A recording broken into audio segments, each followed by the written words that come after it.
Of course, you get sales reps for everything these days. I bump into reps day to day who sell crisps, baked beans, batteries, deodorant, chocolate, the lot. Me? Well, I sell toilet rolls. I'm starting at the bottom and working my way up. I guess the natural progression for me would be to sell baked beans next. I'll be at the top of my game when I start selling shampoo though. Then I'll be a real head salesman. It can be a lonely job, so I try to make the use of the phone and emails to keep in touch with the rest of the team. There's not a day goes by when we don't make up a rumour about each other and see how quickly we can spread it. I frequently get phone calls asking whether the things my colleagues have heard about me are true.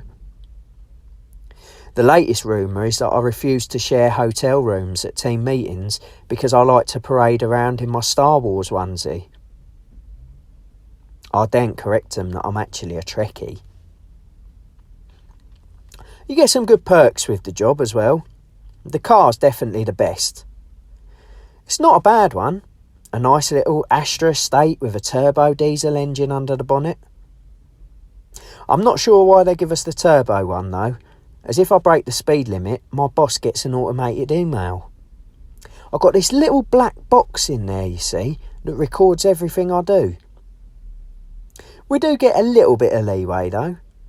They say you get 10% of the speed limit, just in case you creep over. Now that's handy on the motorway, because you can set the cruise control to 77. But it gets really frustrating in a car park with a 5 mile an hour limit when you get flagged for doing anything more than 5.5 miles an hour. I tell you what, it's frustrated many a rep at my company because it's quite difficult to keep a car below 5 miles an hour. One of our reps, the guy who does the Essex area, he's got so frustrated with it that he gets out and pushes his car around the car park.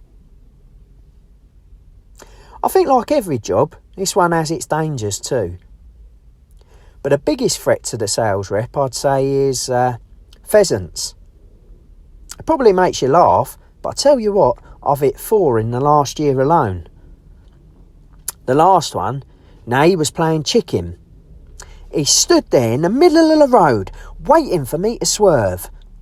But then in a last-minute game of Russian roulette, we both went the same way. Shame. The worst one, well, that did over £1,000's worth of damage.